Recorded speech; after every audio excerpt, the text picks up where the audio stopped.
माननीय सभापति महोदय, भारतीय सेना में अहीर रेजिमेंट की स्थापना की मेरी मांग उठाने की अनुमति देने के लिए आपका धन्यवाद।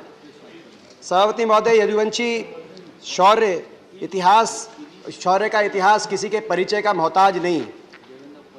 यदुवंशी शौर्य गाथा का संक्षिप्त मैं वर्णन करूं, उसमें विशेषकर मैं अहिरवाल क्षेत्र का भी संक्षिप्त परिचय देना चाहता हूं, जो दिल्ली के डाबर क्षेत्र से दक्षिणी हरियाणा और पूर्व उत्तरी राजस्थान तक ये क्षेत्र आता है।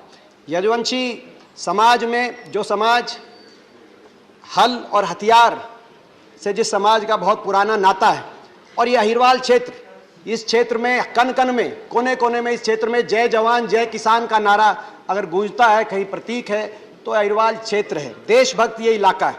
जब जब देश में कोई आक्रमण हुआ, इतिहास ये बताता है, चाहे वो 1398 तैमूर के आक्रमण के समय दुर्जन साल सिंह और जगराम सिंह जैसे वीर योद्धाओं की वीरता से आक्रमणकारियों का सामना किया गया हो, चाहे वो 1739 में नादिर शाह के आक्रमण के समय रेवाड़ी नरेश राव बालकिशन के नेतृत्व में 5000 अहीर भाइयों ने सीमाओं की रक्षा करते अपना बलिदान दिया हो, या 1857 की क्रांति हो, जिस क्रांति में अहिरवाल नरेश राव तुलाराम जी के शौर्य गाथा को कौन नहीं जानता, उनकी वीर गाथा को, और अहीर भाइयों की वीर गाथा को कोई नहीं जानता। चाहे उसका खामियाजा भी भुगतना पड़ा और ब्रिटिश फौज ने उस समय अहीर भाइयों की भर्ती पर रोक लगाई, लेकिन प्रथम विश्व युद्ध हुआ तो दोबारा से अहीर भाइयों के शौर्य को याद किया गया और 19,500 अहीर सैनिकों की भर्ती की गई।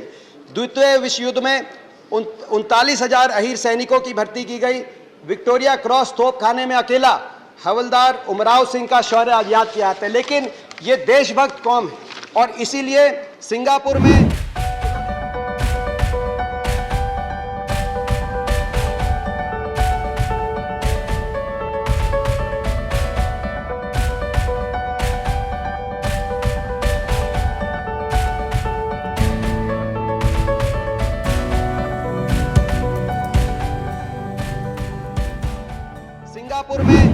इन्होंने अंग्रेज ब्रिटिश हुकूमत से बगावत की और आईएनए सुभाष चंद्र बोस जी के नेतृत्व में आईएनए में अहीर सैनिकों ने भर्ती शुरू करी।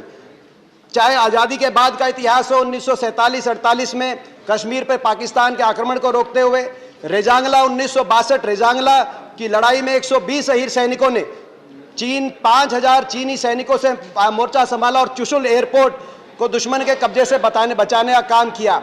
1965 के भारत पाकिस्तान युद्ध की बात हो, 71 के भारत पाकिस्तान युद्ध की बात हो, या कारगिल की बात हो, अनेकों परमवीर चक्र, वीर चक्र, महावीर चक्र अर्जित अहीर भाइयों ने किए। तो मेरा आपसे मांग है, जब जब देश पे कोई हमला हुआ, आक्रमण हुआ, जय जय जय यादव जय माधव का नारा गूंजा। अब समय आ गया है कि भारतीय फौज में अहीर रेजिमेंट की स्थापना की जाए। मैं स्वयं आखिर में अपनी बात समाप्त करते हुए कहना चाहता हूं, मेरा भी इलाका पड़ता है, मैं 17 साल से सांसद हूं, शायद ही कोई महीना ऐसा ना जाता हो कि बॉर्डर से कोई डेड बॉडी, कोई शहीद की डेड बॉडी वापस ना आती हो, और शहीद की प्रतिमा। टाइम हो गया।